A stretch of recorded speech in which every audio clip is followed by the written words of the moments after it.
তথাপি যিনি আগলে রাখিলেন মোরে, আমি তাহার প্রাণ করিব নাশ। সম্পত্তির থেকে বঞ্চিত করে তুমি করিলে মোর সর্বনাশ। কথাটা বলতে বলতে আততায়ী নিজের হাতে একটা অত্যন্ত মজবুত এবং সাদা রঙের দড়ি দিয়ে সুনিপুণভাবে ফাঁস দিতে শুরু করলেন। দড়িটা যে কুণ্ডলি পাকিয়ে তৈরি করা হচ্ছে কারোর প্রাণনাশের আশায়, সেটা কি সে জানে? আততায়ীর মুখে খেলা করছে একটা হিংস্র কুকুরের ন্যায় হাসি। তার মুখ উজ্জ্বল। এত বছরের অপেক্ষার ফল আজ সে হাতে নাতে পেতে চলেছে। পাশে সোফার ওপর পড়ে থাকা একটি বয়স 50-এর মোটাসোটা লোক অচৈতন্য অবস্থায় বিড়বিড় করে বলছে, কে তুমি? কি চাও? কি চাও? চাই, হ্যাঁ হ্যাঁ চাই তো, তোমার প্রাণ চাই হে প্রিয়। আমি এখন নেশায় বুধ, চোখে স্পষ্ট দেখতে পাচ্ছি না কিছু। তোমার গলার স্বর তো পরিচয় দিচ্ছে তুমি একজন শিক্ষিত যুবক। তবে তবে আমার সাথে তোমার কি শত্রুতা? হ্যাঁ, শত্রুতা আছে, নিশ্চয়ই শত্রুতা আছে। না হলে এই দড়িটাকে দেখো, কেমন সে নিজে নিজেই তোমার গলায় জড়িয়ে যাবে বলে প্রাণপণে তৈরি হচ্ছে। দেখো দেখো দেখো।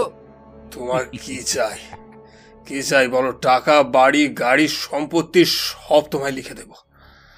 আমায় আমায় এবারের মতো ছেড়ে দাও, ছেড়ে দাও আমায়। ছাড়া?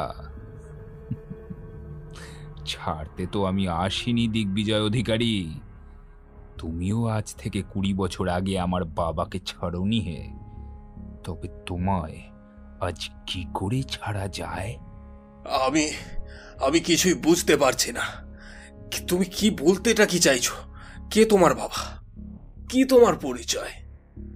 পড়বে পড়বে, খুব তাড়াতাড়ি মনে পড়বে। তোমার গলার মধ্যে যখন এই দড়িটা আষ্টে পৃষ্ঠে তোমায় তীব্র যন্ত্রণাদায়ক বেদনা দেবে, গলার হাড় তীব্র আক্রোশে ভেঙে যাবে, জিভটায় কুকুরের মতো লক লক করতে করতে বাইরে ঝুলবে, তখন ঠিক মনে পড়বে দিগ্বিজয় অধিকারী, সব মনে পড়বে তখন। ওই 20 বছর আগের ঘটনা তো কারোর জানবার কথা নয়। আমি আমি ক্ষমা প্রার্থী, আমায় ছেড়ে দাও। বাড়ি, গাড়ি, ব্যাংক ব্যালেন্স সব সব তোমায় লিখে দেব, কথা দিচ্ছি আমি। হে পালন কর্তা, আমাকে তুমি যথেষ্ট শিক্ষা দিয়েছ জীবনের চরম হতাশা বাঁচার রসদ। আমি পুরো জন্ম জন্মান্তরেও তোমার এই ঋণ ভুলিতে পারিব না। তাই তাই তোমাকে মুক্তি দিলাম। আমায় ছেড়ে দাও। ঈশ্বরকে স্মরণ করো হে, ঈশ্বরকে স্মরণ করো। কথাটা শেষ করার আগেই লোকটা তীব্র গতিতে দড়িটার ফাঁসটা পরিয়ে দিল লোকটার গলায়। সঙ্গে সঙ্গে লোকটা তীব্র গতিতে নিজের হাত পা ছুটতে শুরু করল। যন্ত্রণায় কাতর উল্টে যাওয়া আরশোলা যেমন নিজেকে সোজা করতে শরীরের সমস্ত শক্তি লাগিয়ে হাত পা ছুটতে থাকে, ধনী ব্যবসায়ী, বড় এক 5 তারা হোটেলের মালিক দিগ্বিজয় অধিকারীও নিজেকে বাঁচানোর আপ্রাণ চেষ্টা করল। তবে বাঁধ ভাঙার পর কোনো গ্রাম যেমন রক্ষা পায় না, তিনিও তেমন পেলেন না। ধীরে ধীরে তার শরীরের চালচলন শান্ত হয়ে এলো। তখন আততায়ীর মুখে লেগে আছে একটা আত্মতৃপ্তির হাসি। বাঘ যেমন নিজের শিকারকে খুবলে খাবার পর আত্মতৃপ্তির হাসি হাসে, এটাও যেন তেমনটাই। করিলে মোর সর্বনাশ।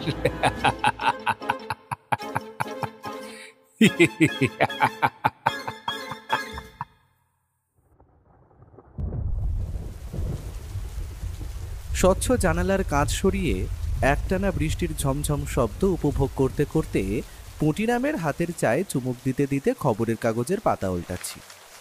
বঙ্গবার্তার এই কাগজটা অবশ্য কালকে, কারণ আজ এখনো খবরের কাগজ এসে পৌঁছায়নি। কারণটা অবশ্য বৃষ্টি হলেও হতে পারে। ব্যোমকেশের অবশ্য খবরে তেমন কোনো আগ্রহ নেই, শুধু একটি বিষয় ছাড়া, বিজ্ঞাপনের পাতা। ওর মতে এই বিজ্ঞাপনের পাতাতেই নাকি দুনিয়ার সমস্ত রহস্যের রসদ লুকিয়ে রয়েছে।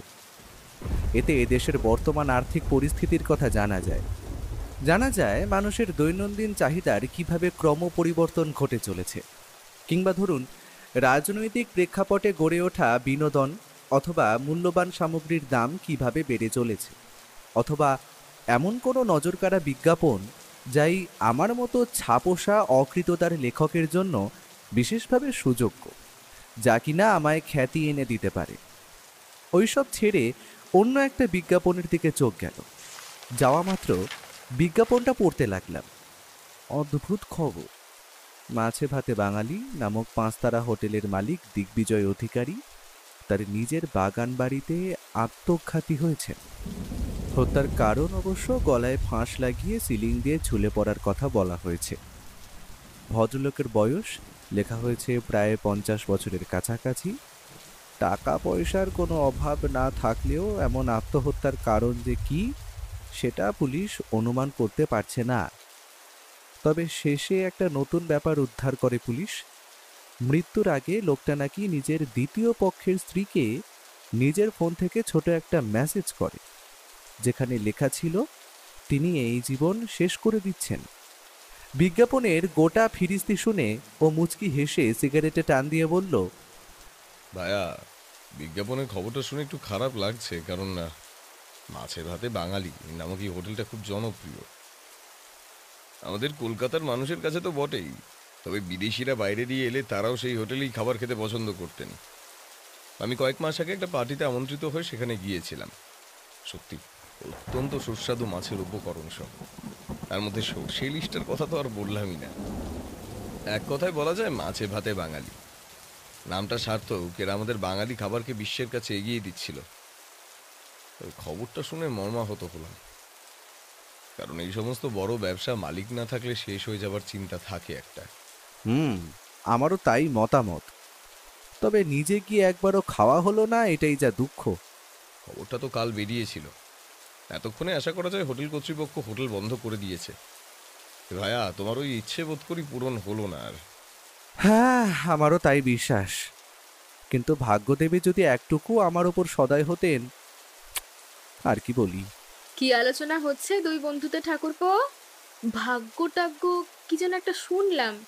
তা বিয়ে টিয়ে করতে মন চাইলো নাকি? রক্ষে করো হে বৌঠান, রক্ষে করো। এমনিতেই নিজে কি কাল খাবো তার কোনো হিসেব নেই, তুমি আবার সাথে আরেকজনকে বেঁধে দিচ্ছ। তুমি যতই পালাবার চেষ্টা করো না, আরে তুমি বিয়ে করলে আমি তো রান্নাঘরে একটা বন্ধু পাই নাকি? তোমরা তো দুজন সারাদিন চোর ডাকাতের খুনি নিয়ে ব্যস্ত থাকো। আরে বাবা, বাড়িতে তো একটা কথা বলারও লোক চাই। তা বলে তুমি আমায় হাড়ি কাঠে মাথা দিতে বলবে বৌঠান? একদমই ঠিক ঠাকুরপো, তোমার এই চিরকুমার ব্রত আমাকেই ভাঙতে হবে যে। কথাটা শেষ করার আগেই বাইরে একটা ভারী জিপের শব্দ শোনা গেল রাস্তায়। বোমকে সেটা শুনে হাসি হাসি মুখ নিয়ে বলল, বিধুবাবুর জিপ, আর সিঁড়িতে দুটো পায়ের শব্দ, সুতরাং তিনি সঙ্গে করে কাউকে এনেছেন। একটা নতুন কেস পা ফেলে সিঁড়ি দিয়ে উঠে আসছে মনে হচ্ছে। ভাইয়া, কুটিরামকে বলো 4 কাপ চা বসাতে। ওর অনুমানই সঠিক হলো। ঘরের দরজা খোলার সাথে সাথেই প্রবেশ করলেন বিধুবাবু এবং একজন বয়স 40-এর ভদ্রলোক। দুইজনেই নমস্কার জানিয়ে ওর দিকে তাকিয়ে আমি ওনাদের সোফায় বসতে বললাম। দুইজনেই সেখানে বসলে। তা ব্যোমকেশ, তোমায় তো দেখছি বেশ ভালোই দিন কাটাচ্ছ। কেস টেস তেমন একটা হাতে নেই নাকি? বিধুবাবু, আপনি যদি এই অধমকে ভুলে যান তাহলে আর কিভাবে নতুন কেস পাবো বলুন? আমি তো সর্বদা নিজেকে সত্য অনুসন্ধানেই ব্যস্ত রাখতে চাই। কেউ যদি আর না ডাকে কি করি বলুন? সেই জন্যই তো এই ভদ্রলোককে তোমার কাছে নিয়ে এলাম। উনি তোমার কাছে সাহায্য প্রার্থী, তবে ওনার কেসটা অত্যন্ত গুরুত্বপূর্ণ এবং তাড়াতাড়ি সমাধান করা চাই। কিন্তু ব্যোমকেশ, লালবাজারে বড়বাবু থাকতে দ্রুত সমাধানের জন্য আমার কাছে ব্যাপারটা ঠিক হজম হলো না। কিন্তু বিধুবাবু, আমি সবটা বুঝিয়ে বলছি ব্যোমকেশ বাবু। নমস্কার, আমার নাম রাজেন বসু, বয়স প্রায় 46-এর কাছাকাছি। আমি আজ আপনার কাছে উপস্থিত হয়েছি আমার মেয়ের জন্য। মেয়েটাকে আমি পাচ্ছি না ব্যোমকেশ বাবু। আজ থেকে নয়, পরশুদিন রাত থেকে। আপনাকে আপনাকে যে করেই হোক ওকে খুঁজে দিতে হবে। কথাটা বলতে বলতে ভদ্রলোকের গলার স্বর জড়িয়ে এলো। বুঝলাম তিনি নিজের মেয়ের চিন্তায় নিজেকে আর সামলাতে পারছেন না। রাজেনবাবু, আপনি শান্ত হন। এ সময় আপনাকে সব থেকে বেশি শক্ত হতে হবে।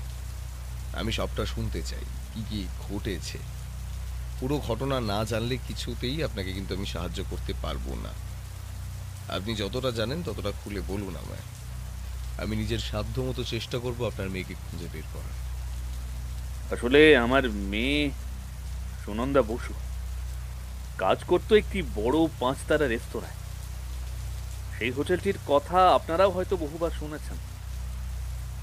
আমার মেয়ে সেখানে হোটেল ম্যানেজারের বিয়ের কাজ করত। হোটেলটি ছোটখাটো নয়, শহরের মধ্যে সব থেকে বড় নামকরা হোটেল। বিভিন্ন রকম মাছের জন্যই সেই হোটেল সব থেকে বিখ্যাত ছিল। তবে যদিও এখন সেটি বন্ধ, এটির কারণেই কি আমার মেয়ে নিখোঁজ হয়েছে সেটাই ধরতে পারছি না। পুরো কথাটা শোনার পর থেকেই ওর মাথায় কেমন যেন একটা ভ্রুকুটি লক্ষ্য করলেন। সে এক মুহূর্ত সময় নষ্ট না করে তৎক্ষণাৎ বলে উঠল, রাজেনবাবু, আপনি কি কোনোভাবে 5 তারা হোটেল মাছে ভাতে বাঙালির কথা বলতে চাইছেন? যদি সেটা হয়ে থাকে তার থেকে বড় বিপদ আর কিচ্ছু নয়। কারণ আমি আগের দিনের পেপারটা দেখার সুযোগ পাইনি, তবে আজকে যখন আমার বন্ধু সেটি যখন খুলে এবং পড়ে, তখন একটি অদ্ভুত বিজ্ঞাপন আমাদের চোখে পড়ে। তার মধ্যে প্রথম হলো, মাছে ভাতে বাঙালির মালিক বা ম্যানেজার তিনি আত্মহত্যা করে মারা গেছেন। সুতরাং আপনার মেয়ে যখন সেখানে কাজ করত, আমার বিশ্বাস ওনার মৃত্যুর সঙ্গে আপনার মেয়ের কোনো না কোনো সম্পর্ক আছে। না হলে কোনোভাবেই একটি আত্মহত্যার পরে আপনার মেয়ের নিখোঁজ হওয়া সহজ কথা নয়। আর আপনি বলতে চাইছেন আপনার মেয়ে নিখোঁজ হয়েছে পরশুদিন, তাই তো? নিউজ পেপারে আত্মহত্যা ব্যাপারটা ছেপেছে কালকে। সুতরাং আপনার মেয়ে সেই দিন থেকেই নিখোঁজ। আমরা সকাল সকাল সেই রেস্তোরাঁর খবর পড়ছিলাম, তবে সঙ্গে সঙ্গেই যে সেই রেস্তোরাঁর সঙ্গে জড়িত থাকা রহস্য উদ্ঘাটনের জন্য আমাদের ডাক পড়বে সেটা কখনো কল্পনাও করতে পারিনি। আপনার মেয়ের বয়স কত আর সে কোথায় থাকতো? আমার মেয়ের বয়স পুরোপুরি 25 বছর। আগের বছর অবধি ও ব্যাঙ্গালোরে একটা অন্য কোম্পানিতে চাকরি করত। তারপরেই হঠাৎ করে ঠিক করে কলকাতায় চলে আসবে। তারপর এখানে এসে ইন্টারভিউ দিয়ে জোগাড় করে এই হোটেল ম্যানেজারের পার্সোনাল অ্যাসিস্ট্যান্টের চাকরি দিই। ম্যানেজারের বয়স 50 বছর হলে কি হবে? দিগ্বিজয়বাবু আমার মেয়েকে অত্যন্ত স্নেহ করতেন। আপনার মেয়ের ব্যাঙ্গালোর থেকে ফিরে আসার কোনো আলাদা কারণ আছে কি? আসলে আমার মেয়ে কোনোদিনই কোনো কিছু লুকায়নি। সেখানে একটি ছেলের সাথে তার প্রেম ভালোবাসার সম্পর্ক গড়ে উঠেছিল। আমরা বাবা মা আর কি বলবো বলুন। মেয়ে এখন প্রাপ্তবয়স্ক, তার ব্যক্তিগত সম্পর্কে হস্তক্ষেপ করার আমাদের কোনো ইচ্ছা ছিল না।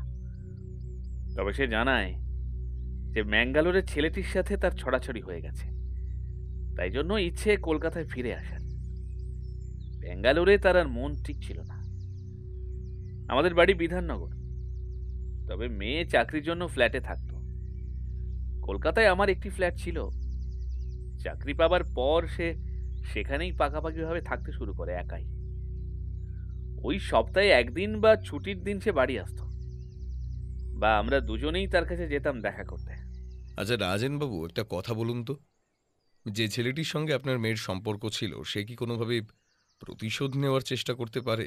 বা ধরুন আপনার মেয়ে কোনোভাবে অন্য ছেলের সঙ্গে, মানে বুঝতেই পারছেন আর কি। আপনার অনুমানটা কোন দিকে আমি বুঝতে পারছি। তবে মেয়ে আমার অত্যন্ত বুদ্ধিমতী। নিজের মাকে না জানিয়ে কোনোদিন সে এত বড় সিদ্ধান্ত নেবে না, কারণ আমরা কোনোদিন তার কোনো সম্পর্কে বাধা দিইনি।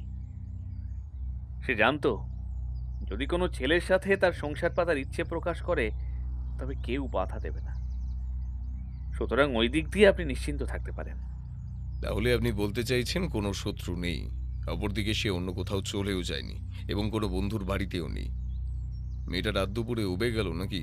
হ্যাঁ, কিছু তো একটা গন্ডগোল আছে, হিসেব যে মিলছে না। আচ্ছা বিধুবাবু, আমরা ধরে নিচ্ছি মেয়েটি অপহরণ বা নিখোঁজ হয়েছে।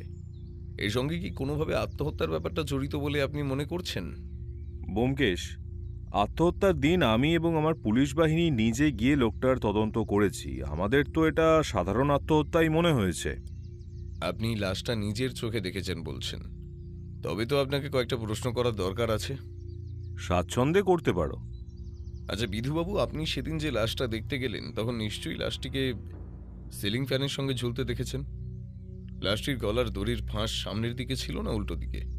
হঠাৎ এই প্রশ্ন কেন বুঝতে পারলাম না। আমার যতদূর মনে পড়ছে উল্টো দিকে ছিল। তুমি কি আত্মহত্যার ব্যাপারটা সন্দেহ করছো নাকি?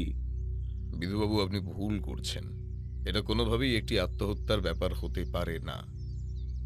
এই ঘটনার পোস্টমর্টম রিপোর্ট কোথায়? আত্মহত্যা না অন্য কিছু? বা তুমি বলতে চাইছো যে খুন? সেটা তো আর পোস্টমর্টেম রিপোর্ট না দেখা অবধি বলা যাবে না ব্যোমকেশ। রিপোর্ট আমরা কখন পাবো আশা করছেন? আমি কিন্তু কেসটার মধ্যে গভীর কোনো ষড়যন্ত্রের গন্ধ পাচ্ছি বিধুবাবু। আর এই ঘটনার সঙ্গেই সুনন্দা অপহরণের ব্যাপারও জড়িয়ে থাকতে পারে। সবটাই কিন্তু আমাদের খুঁজে বার করতে হবে অতি শীঘ্রই। আপনারা যা করবেন করুন, কিন্তু আমার মেয়েকে কোনোভাবে খুঁজে দিন। রাজেনবাবু, ভেঙে পড়ার কিছু নেই, তবে এক্ষেত্রে আপনাকে আমি একটা কথা বলতে পারি। আপনি শুধুমাত্র আমার কাছে এসে যে পুরো ব্যাপারটা লুকোতে চাইছেন সেটা আমি বুঝতে পেরেছি। কম বয়সী মেয়ে, তার উপর এত বড় ঘটনা, সেটি মেয়েটির ভবিষ্যতের জন্য খারাপ। তবে আমি বলি কি, আমি এবং পুলিশ একসঙ্গে এই কেসটির তদন্ত আমরা করতে চাই। লোক জানাজানি হবেই, তাতে কিচ্ছু করার নেই। আমরা ব্যাপারটা যতটা পারবো গোপনীয় রাখার চেষ্টা করব। ঠিক আছে ব্যোমকেশ বাবু, আপনারা আপনাদের কাজ শুরু করে দিন। আপনি খারাপভাবে নেবেন না রাজেনবাবু। আসলে পুলিশের কাছে এমন অনেক পদ্ধতি বা যন্ত্র আছে যার দ্বারা আপনার মেয়েকে অতি সত্বর খুঁজে পাওয়া সম্ভব, যেটা আমার পক্ষে অসম্ভব। আর এখন আপনার মতে আপনার মেয়ের উদ্ধার হওয়াটা আগে জরুরি। দুই দিক দিয়ে তদন্ত হলে সেটা আপনার জন্যই মঙ্গলজনক। তবে তুমি এখন বলতে চাইছো যে দিগ্বিজয় অধিকারী খুন হয়েছেন, আত্মহত্যা নয়। এর কারণটা কি জানতে পারি? আমরা কিন্তু ওনার অ্যাক্টিভ সিম কার্ড থেকে শেষ ওনার স্ত্রীকে পাঠানো আত্মহত্যার ইচ্ছার মেসেজ আমরা উদ্ধার করেছি। আমার অনুমান খুব সহজ। যদি কেউ আত্মহত্যা করে তখন বেশিরভাগ সময় আত্মঘাতী মানুষটি তার দড়িটা বাঁধার সময় সামনের দিকে থাকে। সুতরাং দড়িটার ফাঁসও পড়বে সাধারণত সামনের দিকে। আর আততায়ী যদি খুন করে তবে সে করবে পেছন দিক থেকে দম বন্ধ করে। সেক্ষেত্রে পাকা আততায়ী না হলে কিন্তু ফাঁসের দড়ি পেছনে থাকাই স্বাভাবিক। সুতরাং এটা খুন। আমার অনুমান যদি সঠিক মনে না হয়, রিপোর্ট আসা অবধি অপেক্ষা করুন, আসল সত্য জানতে পারবেন। এখন তবে আমাদের প্রথম করণীয় কাজ কি তোমার মতে? অত্যন্ত গুরুত্বপূর্ণ প্রশ্ন। আমাদের প্রথম কাজ এখানে খুনের সত্যতা বা খুনের কেস সলভ করা নয়। যে খুন হয়েছে সে আর ফিরে আসবে না, কিন্তু সুনন্দা নামের মেয়েটির কিছু হলে আমরা কিন্তু নিজেদের ক্ষমা করতে পারবো না। এখনই তৈরি হয়ে নিন। আমরা প্রথমে মাছে ভাতে বাঙালি হোটেলে আগে যাব জিজ্ঞাসাবাদ করতে। সেখান দিয়ে যদি কোনো তথ্য আবিষ্কার হয়, দ্বিতীয় যাব রাজেন বসুর ফ্ল্যাটে যেখানে সুনন্দা থাকত। সেইখানে গিয়ে তথ্য প্রমাণ পাওয়ার প্রবণতা খুব বেশি। ভাইয়া, তুমিও তৈরি হয়ে নাও, আমরা এখনই বেরোবো। বেশি কথা বলে আর সময় নষ্ট করলাম না আমরা। ও বলার সাথে সাথেই তৈরি হয়ে নিলাম। বিধুবাবুর জিপেই যাওয়া স্থির হলো।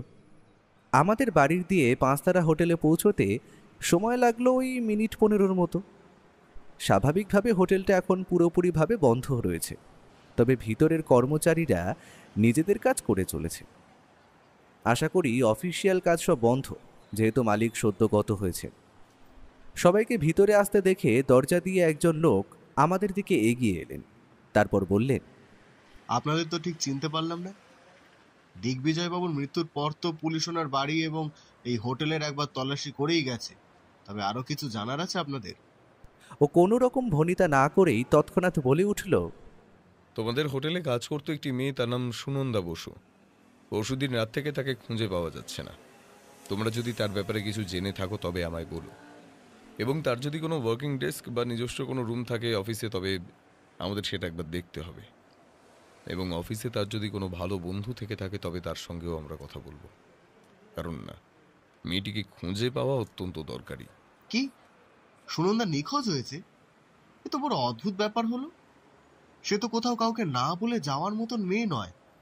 হোটেলে সবার সাথে তার ভালো সম্পর্ক ছিল, তবে তার মধ্যে আকাশ বলে সমবয়সী ছেলে তার সাথে বন্ধুত্বপূর্ণ সম্পর্ক ছিল তার।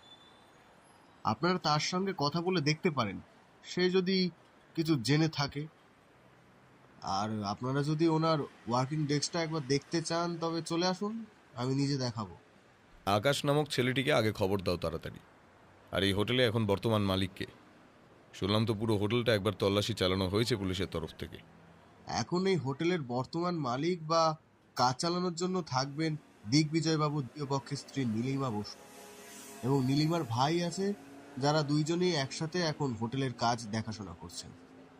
দিগ্বিজয়বাবুর কোনো নিজস্ব সন্তান? হ্যাঁ, সে থাকবে না কেন, প্রতাপ আছে তো। তবে সে বাপের বিজনেস কিছু দেখতে চায় না, হোটেলের কাজে সে ইন্টারেস্টেড নয়। তার নাকি সফটওয়্যারের বিজনেস করার ইচ্ছা। টাকা চাওয়া নিয়ে বাপের সাথে কতবার তো কত কথা কাটাকাটি হয়েছে, আমরা নিজেদের কানে শুনেছি। তাই আমাদের বিশ্বাস ব্যবসার দিক ওনার ছেলে দেখবেন না। বলাও যায় না, সম্পত্তি পেলে হয়তো এই হোটেল অন্য কারোর কাছে বিক্রি করে দেবে। আপনারা আমায় ডেকেছেন শুনলাম, কেন কিছু কি হয়েছে? হ্যাঁ, তোমার সমবয়সী বন্ধু সুনন্দা যে আমাদের হোটেলে কাজ করত, তাকে নাকি খুঁজে পাওয়া যাচ্ছে না। ওনারা তার জন্য তোমাকে কিছু প্রশ্নের উত্তর জিজ্ঞাসা করবে, যতটা তুমি জানো ওনাদের সাহায্য করো। এ কি বলছেন? সুনন্দা তো পরশুদিনও অফিসে এসে কাজ করে গেল।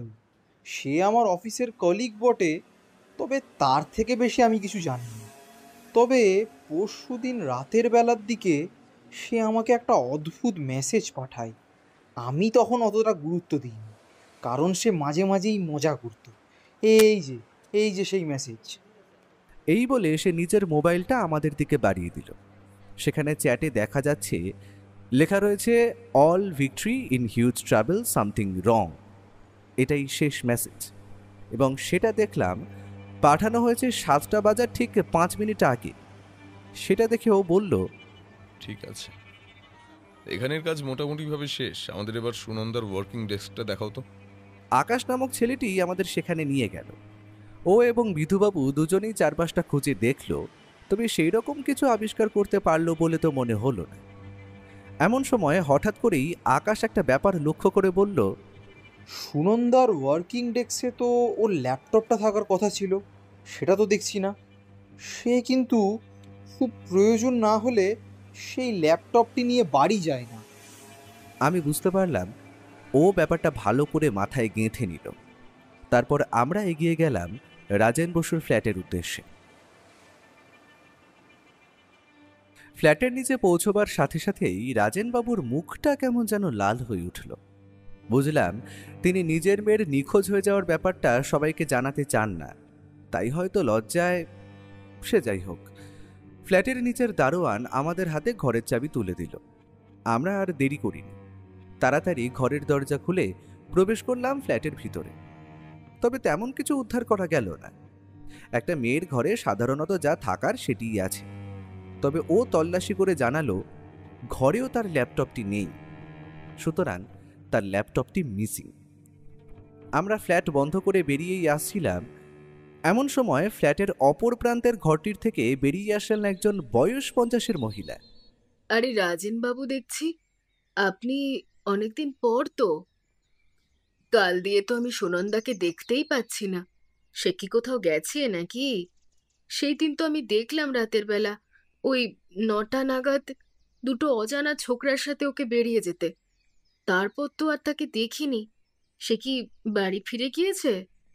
আর আপনার সাথে পুলিশ কেন, সেটা তো বুঝতে পারছি না।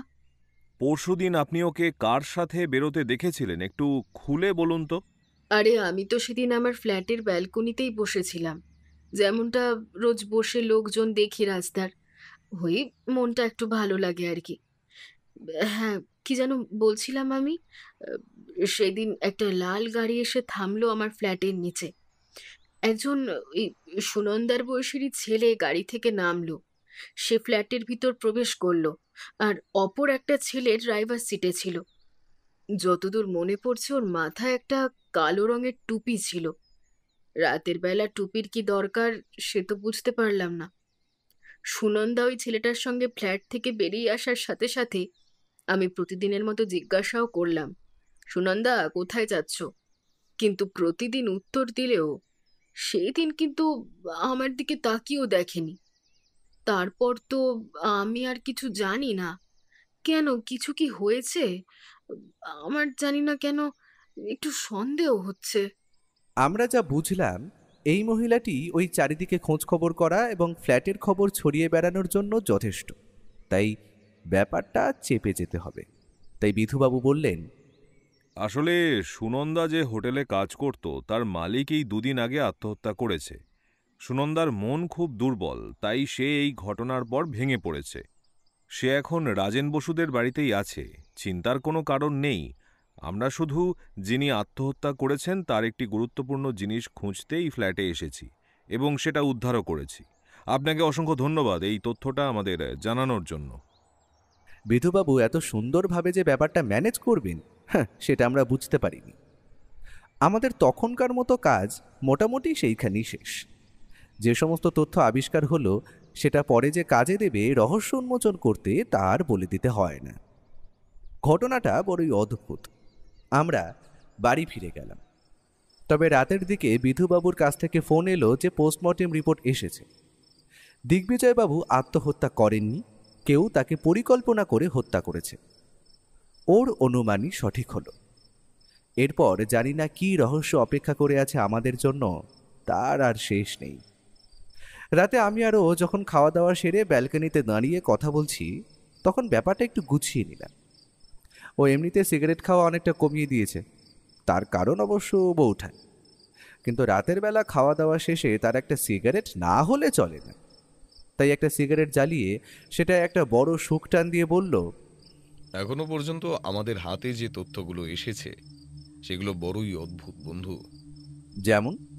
প্রথমত, দিগ্বিজয়বাবু খুন হলেন এবং তার খুনকে আত্মহত্যা বলে চালানোর চেষ্টা করা হয়, এবং সেটার প্রমাণ হিসেবে দিগ্বিজয়বাবুর আত্মহত্যার আগে তারই মোবাইল থেকে তার স্ত্রীকে মেসেজও করলেন তিনি, যে তিনি আর বাঁচতে চান না। ব্যাপারটা বড়ই অদ্ভুত। দ্বিতীয় হলো সুনন্দার অপহরণ। আমার বিশ্বাস সে এমনি এমনি অপহরণ হয়নি। হয়তো সে এমন কিছু তথ্য জানতে পেরে গেছে, তাই তাকে গুম করা হয়েছে। তার জন্যই তার ল্যাপটপটিও আমরা খুঁজে পাইনি।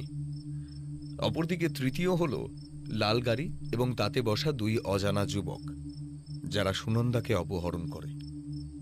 সবটাই ধোঁয়াশা বন্ধু। কাল আমরা দিগ্বিজয়বাবুর বাড়িতে যাব। ওনার বর্তমান স্ত্রী, স্ত্রীর ভাই, অপরদিকে তার ছেলের সঙ্গেও কথা বলাটা অত্যন্ত প্রয়োজনীয়।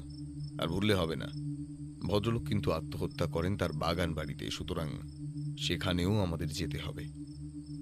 বেশিরভাগ তথ্য উদ্ধার হবে সেইখান থেকে। কালকের দিনের এতগুলো কাজ আছে, তুমি আছো তো? হে ভাইয়া।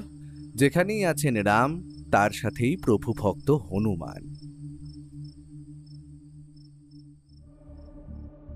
ছেড়ে দাও আমায়, ছেড়ে দাও। আমায় এরকম ভাবে বেঁধে রাখার মানেটা কি? তোমাদের কোন পাকা ধানে মই দিয়েছি আমি? এই এই এই মেয়ে, চুপ চুপ। বেশি কথা বলবি না শালি। তোকে শেষ করে দিতে আমার বেশি সময় লাগবে না, বুঝেছিস? তুমি স্যারের খুনি, তাই না? আমি সেই দিন তোমার এই কালের টুপিটা দেখেছিলাম, কিন্তু কিন্তু মুখটা ঢাকা ছিল বলে আমি বুঝতে পারিনি, চিনতে পারিনি। তোমায় তোমায় বিশ্বাস করে তোমার সাথে গাড়িতে আসাটা আমার সব থেকে বড় ভুল।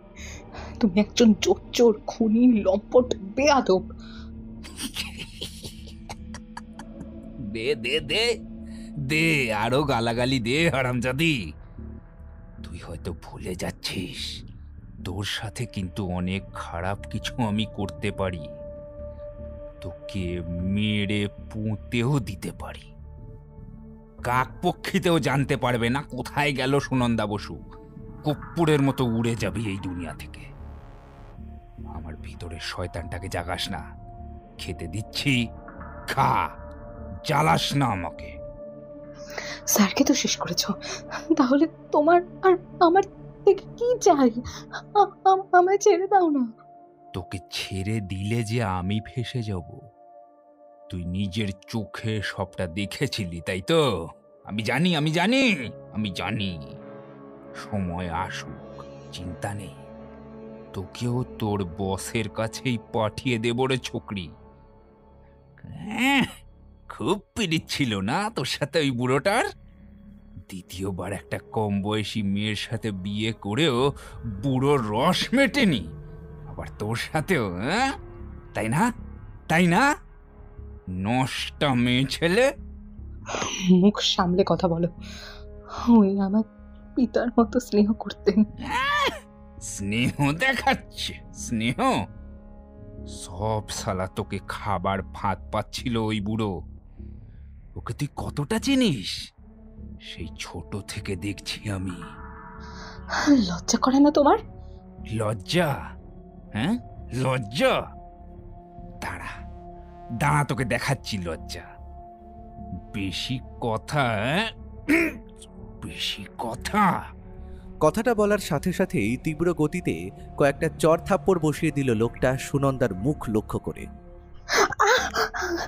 মেরো না, ছেড়ে দাও, ছেড়ে দাও, ছেড়ে দাও আমায়। লোকটার মুখ দিয়ে আর কথা বেরোলো না। তার মুখে তখন খেলা করছে একটা পৈশাচিক হাসি। সে পকেটে হাত ঢুকিয়ে বার করে আনলো একটা সিরিঞ্জ, একটা ওষুধ তার মধ্যে ভরে ছটফট করা মেয়েটির হাতে পুশ করলো সেটি। মেয়েটির শরীরটা ধীরে ধীরে শান্ত হয়ে এলো।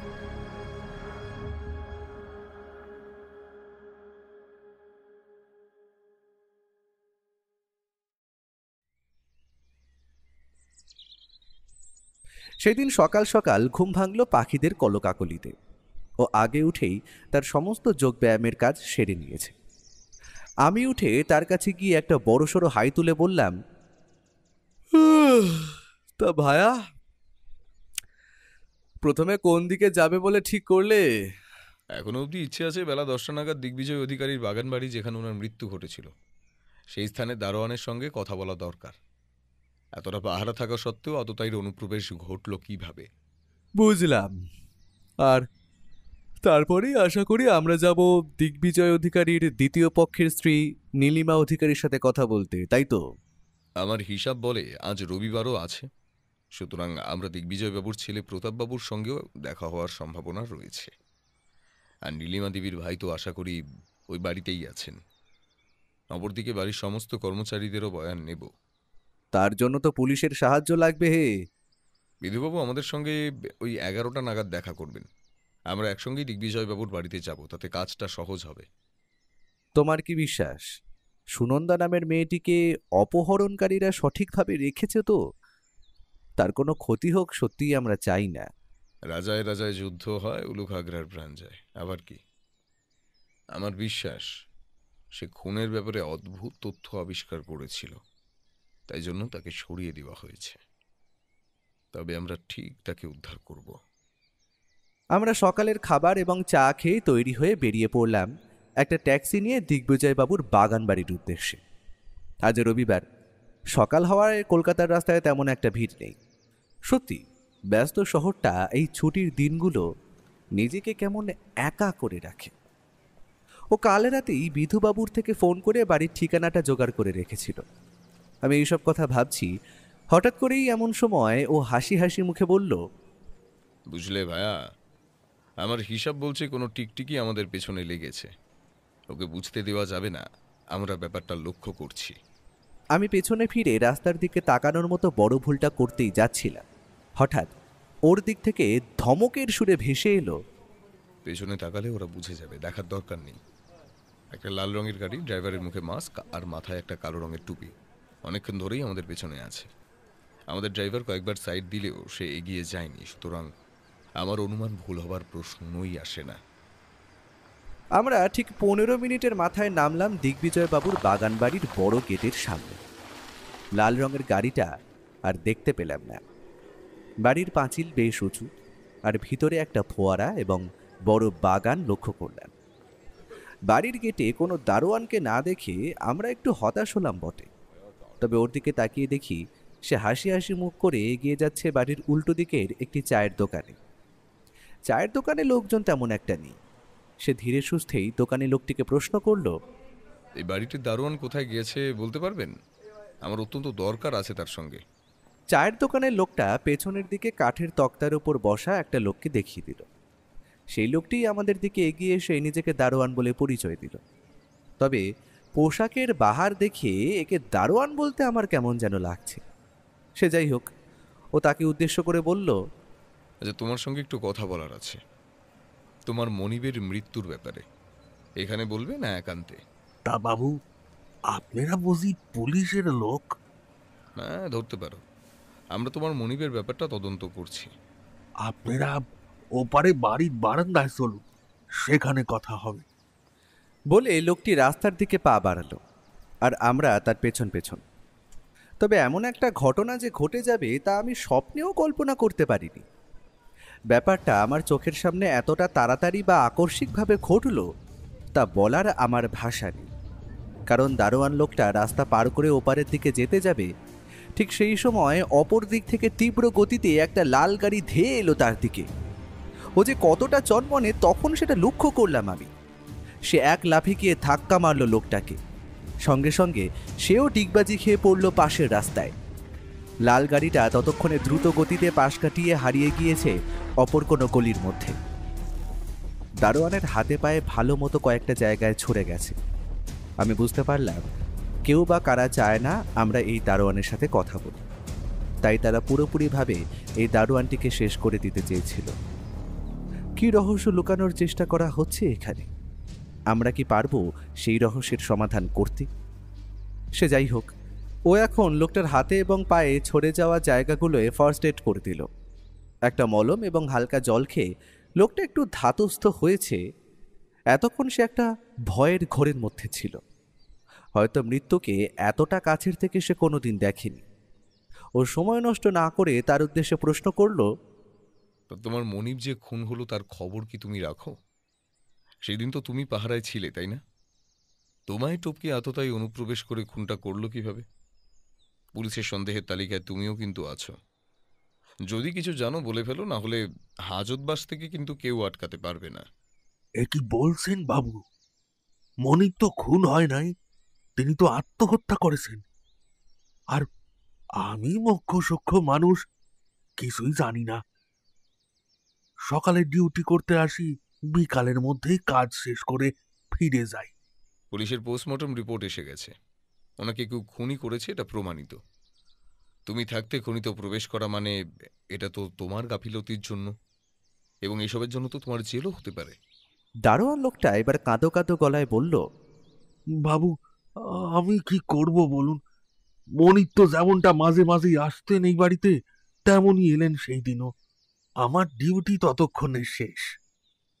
এর পরের রাতের দারোয়ান তখন আসতে আধা ঘন্টা বাকি। মনিব প্রতিদিনের মতো আমায় আনতে পাঠালেন। মানে পানীয়। বুঝতেই পারছেন, কাজ শেষে আমি বকশিস কি উপরি পাই এই কাজের জন্য। তাই আধা ঘন্টার জন্য বাবুকে বাড়িতে রেখে আমি বেরিয়েছিলাম একটু। আর সেই আধা ঘন্টার মধ্যে খুনি লুকিয়ে প্রবেশ করেছিল বাড়ির ভেতরে, আর সে লুকিয়েছিল বাড়ির কোনো কোনায়। তুমি কাজ শেষ করে বেরিয়ে যাওয়ার পর হয়তো কাজটা সারে সে। তা মনিবের আত্মহত্যার খবরটা যখন তুমি পাও তখন তুমি কোথায় ছিলে? কাজ শেষ করে বাড়ি যাই আমি, তারপর একটু তাস পিটাইতে বের হই। লাশ তো আবিষ্কার করে রাতের দারোয়ান, সেই পুলিশকে ফোন করে ডেকে আনে। আমি এর মধ্যে নেই বাবু। আমি যা জানি সবটা আপনাদের বললাম, আমায় ছেড়ে দিন এবার। ঠিক আছে, এখন জানলাম। তবে কাজ ছেড়ে বা শহর ছেড়ে পালাবার চেষ্টা করো না, তাতে তোমারই মঙ্গল। আজুটি কেমন? তুমি এই ওষুধগুলো লাগাতে থাকো, সেরে যাবে। আমরা বাড়ির গেটটা খুলে বাইরে বেরিয়ে আসতেই দূরের গলিতে আবার লক্ষ্য করলাম সেই লাল গাড়িটাকে। আমাদের দেখেই সে গলির মধ্যে দ্রুত গতিতে মিলিয়ে গেল। ও খালি হাসি মুখে বলল, চায়ের দোকানে চলো, ওখানে একটা সিগারেট ধরি, একটু চা খাই। ততক্ষণে আশা করি বিধুবাবু জিপ নিয়ে চলে আসবেন। তারপর একসঙ্গে দিগ্বিজয়বাবুর বাড়ির দিকে যাওয়া যাবে। কোন দারোয়ানের কথা শুনে কি বুঝলে? একটা ব্যাপার খুব স্পষ্ট, যে লোকটা খুন করেছে সে দিগ্বিজয়বাবুর উপর নজর রাখছিলেন, বা তার কাছের কেউ। কারণ দিগ্বিজয়বাবু ঠিক কোন সময় বাগান বাড়িতে আসেন এবং দারোয়ান কতটুকু সময় বাড়ির বাইরে থাকে সবটা সে জানত। দারোয়ানও তো এই ব্যাপারে জড়িয়ে, আততায়ীকে সাহায্য করতে পারে। কথাটা উড়িয়ে দেওয়া যায় না। তবে আমি মানুষ চিনি, এটা ঘটার সম্ভাবনা খুবই কম। আর এই গরিব মানুষগুলোর কাছে টাকা কম থাকতে পারে, তবে এদের মতো বিশ্বস্ত মানুষ কিন্তু খুব কম হয়। যাই হোক, দেখা যাক। ওই তো বিধুবাবুর জিপ আসছে। বিধুবাবুর জিপে করে আমরা পৌঁছলাম দিগ্বিজয়বাবুর নিজস্ব বাড়িতে। রাস্তায় আস্তে আস্তে ও বিধুবাবুকে বলল, বিধুবাবু, আমার বিশ্বাস আমাদের উপর কেউ নজর রাখছে। একটু আগে সে আমাদের জখমও করার চেষ্টা করে। একটা লাল রঙের গাড়ি এবং মুখে মাস্ক পরা, কালো টুপি পরা লোক। তার মানে বলছো গাড়িটার উপর নজর রাখবো, তাই তো? ওটাকে ধরা আমাদের পক্ষে কোনো ব্যাপার নয়। না, একদমই না। এই কাঁচা কাজটা করবেন না, কারণ প্রথমত যে আমাদের ফলো করছিল সে সতর্ক হয়ে যাবে। অপরদিকে আপনি তাকে ধরলেও প্রমাণের অভাবে ছেড়ে দিতে বাধ্য হবেন। সুতরাং আমাদের পাকাপাকিভাবে কাজটা করতে হবে। দিগ্বিজয়বাবুর এই বাড়িটা দেখে বুঝলাম ওনার টাকা পয়সার কোনো দিক থেকেই কোনো অভাব ছিল না। গ্যারেজে এবং বাইরে মোট মিলিয়ে 7 থেকে 8টা গাড়ি দাঁড়িয়ে থাকতে দেখলাম। বিধুবাবু আসবেন আগে থেকেই ফোন করে দিয়েছিলেন। আমরা বাড়ির ভেতর গিয়ে বৈঠকখানায় বসতেই একজন কম বয়সী ছেলে আমাদের দিকে এগিয়ে এলো। প্রতাপবাবু, কোথাও বেরোচ্ছেন নাকি? ও, আপনারা এসেছেন। আসলে আমি ঠিক খেয়াল করতে পারিনি। হ্যাঁ, তা বলুন, কিসের জন্য আগমন শুনি? দেখুন, আমি কিন্তু আপনাদেরকে বেশি সময় দিতে পারবো না। কিছু বড় অর্ডার এসেছে, সামলাতে হবে। বাবা মারা যাওয়ার সঙ্গে সঙ্গেই আপনি দেখছি ব্যবসার হাল নিজের হাতে নিয়ে নিয়েছেন। আপনাকে তো ঠিক চিনলাম না, আর দেখে তো পুলিশের লোক বলেও মনে হচ্ছে না মিস্টার। এই অধম একজন সত্যান্বেষী, আপনারা যাকে পোশাকি ভাষায় গোয়েন্দা বলেন। কি দিনকাল পড়েছে। বলি, পুলিশের আজকাল বুদ্ধির বড্ড অভাব পড়েছে নাকি, যে ভাড়াটে গোয়েন্দাদের দিয়ে কাজ করাতে হচ্ছে? বিধুবাবু এবং ও দুইজনেই অপমানটা স্রেফ হজম করে নিল। ও বলল, আপনার বাবার মৃত্যুতে তো দেখছি আপনি তেমনভাবে শোকাহত নন। তো এটার কারণ কি জানতে পারি? আর ব্যবসার অর্ডার বলতে আপনি কি হোটেলের কথা বলছেন? জানতো, আপনার মতো এমন টিকটিকি রোজ দেখি আমি। দেখুন, আমার সময় নষ্ট করবেন না, ঠিক আছে? প্রতাপ, তুমি আর একটাই রকম কথা বললে আমি ভুলে যাব তোমার বাবা দিগ্বিজয় অধিকারী ছিলেন। রাস্তা দিয়ে হাতকড়া পরিয়ে টানতে টানতে থানায় নিয়ে যাব। সেটা ভালো হবে না আশা করি। আর সবথেকে বড় কথা হলো, তোমার বাবা যে খুন হয়েছেন সেই খবর কি তুমি রাখো?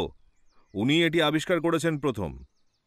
ছেলেটা এবার একটু নরমভাবে বলল, আমায় ক্ষমা করবেন, কিন্তু বাবা খুন হয়েছেন এটা কি করে হতে পারে? পোস্টমর্টেম রিপোর্ট তাই বলছে, তাই আমাদের সরাসরি তদন্তে নামতে হচ্ছে। আর এই বাড়ির সবাইকে আমাদের সাথে কথা বলে সাহায্য করতে হবে কেসটার জন্য। আমার আগের দুটো প্রশ্নের উত্তর কিন্তু আমি এখনো পাইনি প্রতাপ। দেখুন, বাবার মৃত্যুতে আমার একটুও শোক নেই। তার অনেক কারণ রয়েছে। প্রথমত, উনি আমার মায়ের অ্যাক্সিডেন্টে মৃত্যুর পর একজন আমার বয়সী মেয়েকে বিয়ে করে ঘরে আনেন। আর তখন থেকেই আমার ওনার ওপরে বড্ড রাগ জন্মায়। আর আমি কোনোদিনই বাবার ব্যবসায় আসতে চাইনি। তিনি জোর করে আমাকে ওটায় চাপাতে চাইতেন, কিন্তু আমার ইন্টারেস্ট সফটওয়্যার নিয়ে। আমি সেটার জন্য বাবার কাছে টাকাও চেয়েছিলাম, আর তিনি তা রিফিউজ করেন। আপনি বলুন না, এত কিছুর পরেও আমার রাগ হওয়াটা কি স্বাভাবিক নয়? আর সব থেকে বড় কথা হলো, আমার ওই লোকটার ওপর থেকে জানি না কেন একদম ভক্তি উঠে গিয়েছিল। সুতরাং ওনার কোনো ব্যাপারে আমি ইন্টারেস্টেড নই। হ্যাঁ, মৃত্যু ঘটেছে এবং আমি কিছু টাকা হাতে পেয়েছি, আর তাই দিয়েই একটা নিউ বিজনেস স্টার্ট করছি। তার মানে আপনি আপনার বাবার হোটেলের ব্যবসা পুরোপুরিভাবে ছেড়ে দিচ্ছেন? হ্যাঁ, বলতেও পারেন, কারণ দেখতেই পাচ্ছেন এখন সেইগুলো সবই বাবার ওই দ্বিতীয় পক্ষের স্ত্রী আর ওনার ভাই অংশুর। আমি নিজে আমার যা সম্পত্তি তা পুরোটাই বুঝে নিয়েছি। তবে বাবাকে হাত করে ওরা কখন যে হোটেলটা নিজের নামে লিখিয়ে নিয়েছে সেটা আমি জানতাম না, ঠিক আছে? ওকে, সো আমার কাছে এখন আর সময় নেই, তো আমি কি আসতে পারি? এখনকার মতো জিজ্ঞাসা শেষ, তবে ভবিষ্যতে দরকার পড়তে পারে। ধন্যবাদ প্রতাপ বাবু। বাড়ির ওই দুজনের সঙ্গে একটু বুঝে কথা বলবেন, ঠিক আছে? আমার বিশ্বাস ওরাও কিন্তু বাবাকে সম্পত্তির জন্য খুন করতেই পারে। আসতে পারি? মহিলার কথাটা শোনার সঙ্গে সঙ্গে প্রতাপ হনহন করে বেরিয়ে গেল। বুঝলাম মহিলার সাথে ওনার সম্পর্ক তেমন একটা ভালো নয়। আসুন আসুন নীলিমা দেবী, প্রথমেই জানিয়ে রাখি আপনার স্বামীর কিন্তু আত্মহত্যায় মৃত্যু ঘটেনি, তিনি খুন হয়েছেন। আর আমরা সেটারই তদন্তের জন্য এখানে এসেছি। দেখুন, এটা অসম্ভব। কারণ কয়েকদিন থেকেই ওর স্বভাবটা কেমন অস্বাভাবিক লাগছিল। বারবার বলছিল যে ও নাকি কি একটা পাপ করেছে। বারবার পুরনো স্ত্রীর কথা খুব চিন্তা করছিল। তার জন্য খুব ড্রিঙ্কও করছিল। সুতরাং মনের অবস্থা যে তেমন একটা ভালো ছিল না সেটা তো আর বলতে লাগে না আলাদা করে। আমি অনেকবার ওকে বুঝতে চেষ্টা করেছিলাম, কিন্তু তাতে ব্যর্থ হই। এবং শেষে ওর ফোন থেকে যে শেষ আত্মহত্যার মেসেজটা, ওটা আমি পাই। সুতরাং আমি মনে করি না যে এটা কোনো খুন। আমার বিশ্বাস যে আপনাদের কোনো ভুল হচ্ছে। হ্যাঁ নীলিমা দেবী, সেটা হলেও হতে পারে। আচ্ছা, আপনাকে কটা প্রশ্ন। মানে ধরুন, আপনাদের তো বয়সের এতটা পার্থক্য ছিল, তবে বিয়ে করার মানে? কেন? কোনো কম বয়সী মেয়ের সঙ্গে কোনো বেশি বয়সের পুরুষের কি বিয়ে হতে পারে না? দেখুন, বিদেশে গিয়ে তারা কতটা উন্নত। আর ওর সঙ্গে আমার কয়েকটা বিজনেস পার্টিতে দেখা হয়েছিল। তারপর থেকে সম্পর্ক গড়ে ওঠে, আর তারপরেই বিয়ে। আপনার ঘরে এত যে ছবি দেখছি নাচ এবং গানের, আপনি কি কোনোভাবে? হ্যাঁ, একদম ঠিক ধরেছেন। আমি নাচ গান দুটোই করি। আর আমার ইচ্ছেও আছে যে একটা নাচ এবং গানের স্কুল খুলব। হয়তো এবার সেদিকেই স্বপ্নটা বাস্তবায়িত করব। ওই যে গিটারটা দেখছি, ওটা খুব সুন্দর তো। আপনি গিটারও বাজান? খুব ট্যালেন্টেড তো আপনি। ওই আর কি। আচ্ছা, আপনারা বসুন, আমি ভাইকে ডেকে দিচ্ছি আর চা নিয়ে আসছি, কেমন? মহিলা উঠে যাওয়ার সাথে সাথেই ঘরে প্রবেশ করলেন একজন বয়স 87 পুরুষ। ইনি যে নীলিমা দেবীর ভাই তাতে কোনো সন্দেহই নেই। ও কিন্তু সেই দিকে কোনো নজর নেই, কারণ সে একটা দেওয়ালে ঝোলানো ফটোগ্রাফের দিকে দেখছে। ওটা দিদির লাস্ট বার্থডের ছবি, যেখানে সবাই উপস্থিত ছিলেন। জামাইবাবুকে দেখুন, এখানে কত হাসি খুশি মনে হচ্ছে। একটা জলজন্ত মানুষ কিভাবে যে এই সিদ্ধান্তটা নিলেন, আর কি বলি। এটা কে? বলে ও অঙ্গুলি নির্দেশ করলো ছবির একজন লোকের দিকে। লোকটার শরীরের গঠন বেশ ভালো, তবে মাথা জোড়া টাক। ওটা জামাইবাবুর দাদার ছেলে অরুণ। সে এখানে থাকে না, কয়েক মাসের জন্য দেশে এসেছে। শেষবার আমি তাকে দেখি দিদির বার্থডে পার্টিতে। শুনেছি সে নাকি আমেরিকায় থাকে।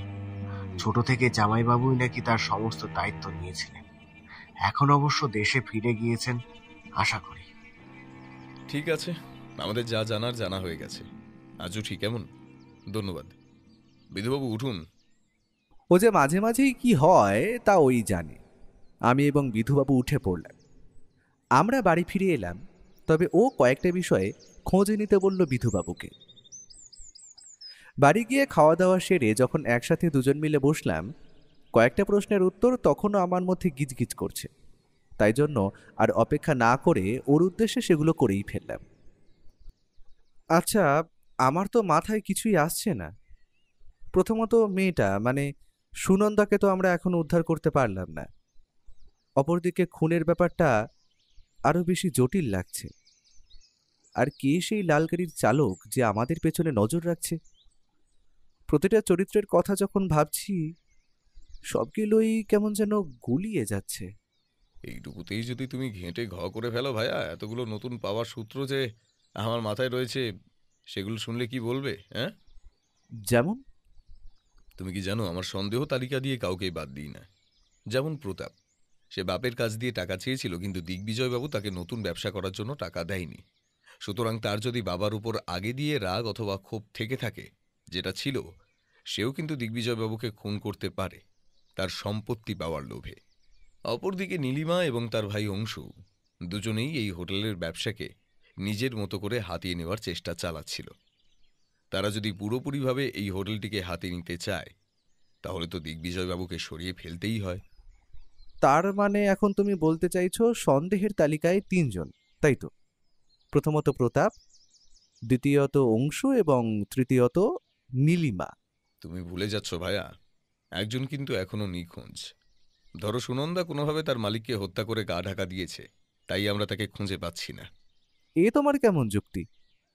এটা কেমন যেন মানতে পারছি না। দাবা খেলার প্রতিটা চালকে ক্রস চেক করাটা যেমন অত্যন্ত জরুরি, তেমনি তদন্তের ক্ষেত্রে কোনো ক্লুকেই উড়িয়ে দেওয়া চলে না। কারণ সুনন্দা এবং আমাদের দিগ্বিজয়বাবু দুজনেরই কিন্তু ল্যাপটপ উধাও। আমার বিশ্বাস এই ল্যাপটপ দুটিতে এমন কিছু তথ্য ছিল যা আমাদের অত্যন্ত কাজে দেবে। হ্যাঁ, সে বুঝলাম, তবে পুরো ব্যাপারটাই না আমার মাথায় কেমন জট পাকিয়ে যাচ্ছে। আমি আন্দাজ করতে পারছি কিছুটা, তবে প্রমাণের অভাবে কিছুই সরাসরিভাবে বলতে পারছি না। যেমন গিটারটা। কথাটা শেষ করার আগেই আমাদের ঘরের টেলিফোনটা বেজে উঠল। সেটা লাউডস্পিকারই ছিল, তাই কথা শুনতে তেমন একটা অসুবিধেই হয়নি। বিধুবাবুর ফোন। ব্যোমকেশবাবু, আপনি এখনো ঘুমাননি তো? দুটো চাঞ্চল্যকর তথ্য আমরা উদ্ধার করতে পেরেছি। আমার মনে হয় এগুলো কোনো না কোনোভাবে এই কেসটার সাথে ভীষণভাবে জড়িত। আপনি এই তথ্যগুলো একবার শুনে দেখুন। আমার মনে হয় সেটি আপনার তদন্তে অত্যন্ত সাহায্য করবে। হ্যাঁ বিধুবাবু, অপেক্ষা না করে তাড়াতাড়ি বলে ফেলুন। কোনো কিছুই আমাদের বাদ দিলে কিন্তু চলবে না। একটু আগে পুলিশের সাইবার ক্রাইমের টিম থেকে আমাদের কল এসেছিল। সেখানে আমাদের দিগ্বিজয়বাবুর ফোনটি পরীক্ষা করার জন্য পাঠানো হয় এবং সেখান থেকেই উদ্ধার হয় এই চাঞ্চল্যকর তথ্যটি। যে সিম কার্ডটি দিয়ে দিগ্বিজয়বাবু নিজের স্ত্রীকে শেষ আত্মহত্যা করার মেসেজটি পাঠান, সেটা কিন্তু তার ফোনে ইনসার্ট করা ছিল না। সিমটি একটি অন্য ফোনে ইনসার্ট করে মেসেজটি করা হয়। তার মানে আপনি বলতে চাইছেন যে মেসেজটি আপনারা ফোন মেমোরিতে না, সিম মেমোরি থেকে উদ্ধার করেছেন, আর মৃত্যুর আগে সেই সিমটি অন্য ফোনে স্থানান্তরিত করা হয়েছিল। Very strange. প্রথম তথ্য গেল এটা। তারপরও আরেকটি তথ্য আবিষ্কার করেছি আমরা। দিগ্বিজয়বাবুর হোটেলের আকাশ নামক ছেলেটি বিকেলের দিকে ফোন করে থানায় এবং সেই দেয় এই তথ্যটি। বলে ফেলুন কি সেই তথ্য। কথাগুলো বলার সময় ওর গলার স্বর যে একটু উত্তেজিত সেটা ধরতে পারলাম। আকাশ ছেলেটি ফোন করে জানায় যে অংশুবাবু নাকি বিকেলে একজন মারোয়ারি শেঠকে নিয়ে তাদের হোটেলে আসেন। কথাবার্তা শুনে বোঝা যায় যে সেই মারোয়ারি শেঠ নাকি হোটেলটি কেনবার জন্য দেখতে এসেছিলেন। সুতরাং বলাই যায় অংশু এবং নীলিমা দেবী গোপনে হোটেলটি বেচে দেওয়ার পরিকল্পনা করছেন। প্রতাপবাবু তার থেকে ভাগ পাবেন কিনা জানি না, তবে এই তথ্যগুলোই আবিষ্কার করা হয়েছে। ধন্যবাদ বিধুবাবু, আপনার এই তথ্যগুলো পেয়ে আমার অত্যন্ত সুবিধা হলো। এখন আমি একটু দুয়ে দুয়ে চার করে মিলিয়ে নিতে পারছি। আমার বিশ্বাস আমাদের আর বেশি সময় লাগবে না আততায়ীকে খুঁজে বের করতে। তবে কাল আমি একটা ফাঁদ পাততে চাইছি। আমাদের একটা লোককে ধরতে হবে, তাতে আপনাদের সাহায্য লাগবে। হ্যাঁ, পুরো প্ল্যানটাই আমি সকালে জানাচ্ছি। এখন সবটা মনে মনে সাজিয়ে নি। আজ রাখি, কেমন? ও যে কোন প্ল্যানের কথা বলছে সেটা কিছু ধরতে পারলাম না, তবে ও যে কিছু একটা আন্দাজ করতে পারছে তা ওর মুখে খেলতে থাকা হাসিই বলে দিচ্ছে। এখন দেখা যাক সে কি করতে চাইছে। আমার তো আর অপেক্ষা করা ছাড়া আর কোনো উপায় নেই। ভাইয়া, ঘুম থেকে ওঠো, কত ঘুমোবে আর? চলো, কটা বাজে? বাজে কি ভালো, তোমায় আর সেই হিসেব রাখতে হবে না। উঠে পড়ো, তাড়াতাড়ি বেরোতে হবে আজ তোমায়। আমায় বলতে? কোথায় যাবে? যাবে তুমি ভাইয়া, আমি নয়। সকাল সকাল ঘুম থেকে তুলে মশকরা করছো?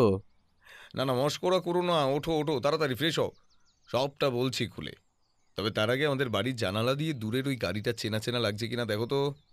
দাঁড়াও, দেখছি। সত্যিই তো, ওর কথাই ঠিক। আমাদের বাড়ির থেকে প্রায় অনেকটাই দূরে বড় রাস্তার মোড়ে সেই লাল রঙের গাড়িটা দাঁড়িয়ে আছে। সুতরাং সে নজর রাখছে আমরা কোথাও যাব কি না। সবটাই তো বুঝতে পারলাম, তবে তোমার প্ল্যানটা কি বলো তো? গাড়িটাকে পাকড়াও করার প্ল্যান নাকি? সেই তো আমরা যদি ওকে ধরি, প্রমাণের অভাবে তো ছেড়ে দিতে হবে। এতটা কাঁচা কাজ আমি করবো ভেবেছো? চুপচাপ তৈরি হয়ে নাও। আমি পোশাক দিচ্ছি আর বিধুবাবুকে সবটাই বলা আছে। ভয় পাবে না। আজ আমি তোমার সঙ্গে থাকছি না, ঠিক সময়ে আমি আত্মপ্রকাশ করব। ও যে কি করতে চাইছে কিছুই মাথায় ঢুকছে না। তবে কয়েক মিনিটের মধ্যে ফ্রেশ হয়ে চা খেয়ে আমায় ওর নিজের একটা পোশাক দিয়ে দিল। তারপর সমস্ত ব্যাপারটা ঠিকমতো বুঝিয়ে দিল। আমিও ব্যাপারটা শুনে মোটামুটিভাবে প্রস্তুত এই অভিযানটায় ওকে সাহায্য করতে। ওর বলা কথা মতো আমি খাওয়া দাওয়া শেষ করতেই আমাদের বাড়ির বাইরে একটা পুলিশ জিপ দাঁড়িয়ে থাকতে দেখলাম। সেটাই যে বিধুবাবু থাকবেন না তা আগে থেকেই ঠিক করা ছিল। আমি তাড়াতাড়ি একাই গাড়িতে উঠে বসলাম। সাথে সাথেই কম বয়সী পুলিশ ছোকরা ধীরে ধীরে জিপ স্টার্ট দিল। আমাদের গাড়ি এগিয়ে চলল বড় রাস্তার দিকে। সবটাই আগে দিয়েই ঠিক করা ছিল। তবে আমি আর চোখে চেয়ে দেখে নিলাম ইঁদুর গর্তে পা দিয়েছে, কারণ লাল গাড়ির লোকটা আমাকে ও মনে করে আমার গাড়ির পিছু নিয়েছে। আর সেটাই হলো সবথেকে বড় নৈতিক জয় আমাদের, কারণ লাল গাড়ির পেছনে অন্য সাদা রঙের ট্যাক্সিতে ততক্ষণে বিধুবাবু এবং ও লাল গাড়িটার পেছনে ধাওয়া শুরু করেছে। যে ফাঁদ পাতা হয়েছিল আদতাই তাতে যে এতটা সহজে পা দেবে সেটা আমি জানতাম না। একেই হয়তো বলে চোরের ওপর পাটপাড়ি।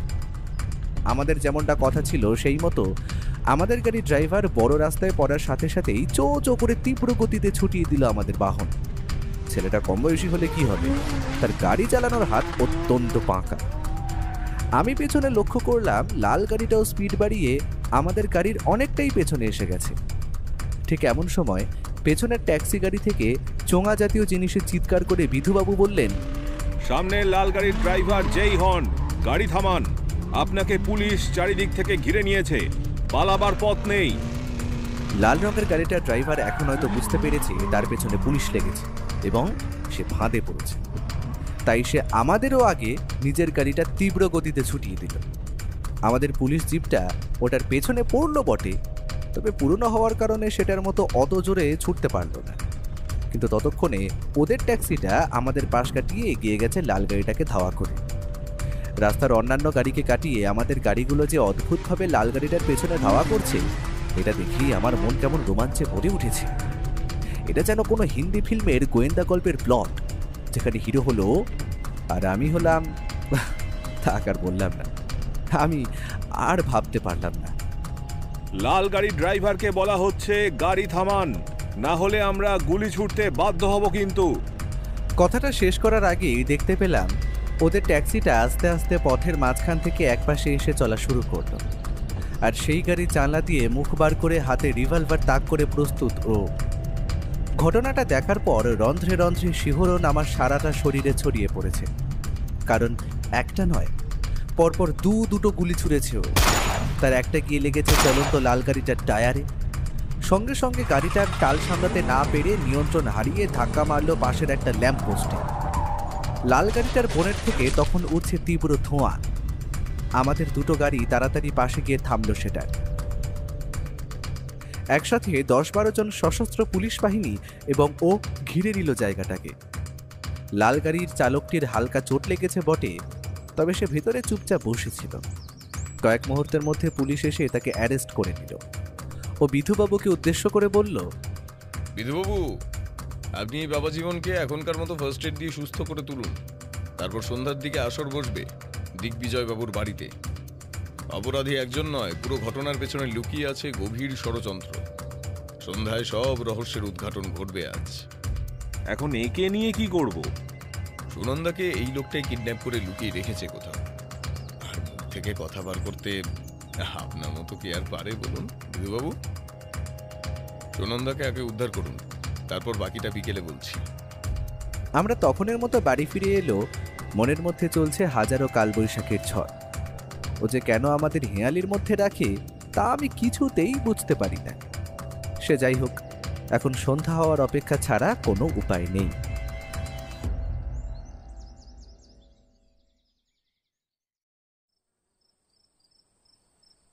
আমরা এখন সকলে মিলে উপস্থিত হয়েছি দিগ্বিজয়বাবুর বাড়িতে।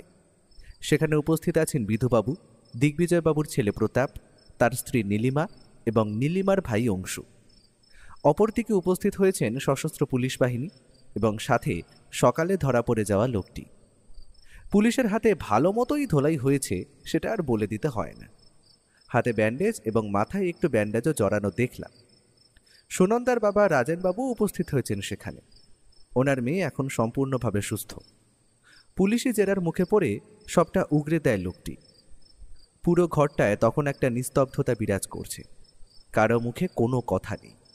একটি পিন মেঝেতে পড়লেও সেইটার শব্দ অবধি শোনা যাবে এমন স্পষ্ট পরিবেশ। ঘরের নিস্তব্ধতা ভেঙে প্রথম কথা বলল ও। এই কেসটা আমার কাছে আসার পর থেকেই আমি লক্ষ্য করি যে আমাদের বাড়ির ওপর একটা লাল রঙের গাড়ি নজর রাখছে, আর সেই নজর রাখা ব্যক্তিরই আর কেউ নয়, তিনি হলেন দিগ্বিজয়বাবুর দাদার ছেলে অরুণ অধিকারী। আজ আমরা ওনাকে অদ্ভুতভাবে গ্রেফতার করি। এটা সকলের জানার দরকার ছিল, তাই বলে দিলাম। এখন পরপর সমস্ত ঘটনার কথায় আসব। আপনি কি কিছু বলতে চান অরুণবাবু? লোকটার দিক থেকে যে কোনো রকম উত্তর আসবে না সেটা ওনার মুখ দেখেই বোঝা গেল। আপনি বলবেন না যখন আমি শুরু করি, কেমন? প্রথম ঘটনা হচ্ছে আমাদের দিগ্বিজয় বাবুর আত্মহত্যা। আসলে সেটি কোনো আত্মহত্যাই নয়, ওনাকে বুঝে শুনে ষড়যন্ত্র করে খুন করা হয়েছিল। আমি সেটা বুঝতে পারলাম যখন আমি জানলাম দিগ্বিজয় বাবুর ঝুলন্ত দেহের দড়িটা ছিল পেছনের দিকে।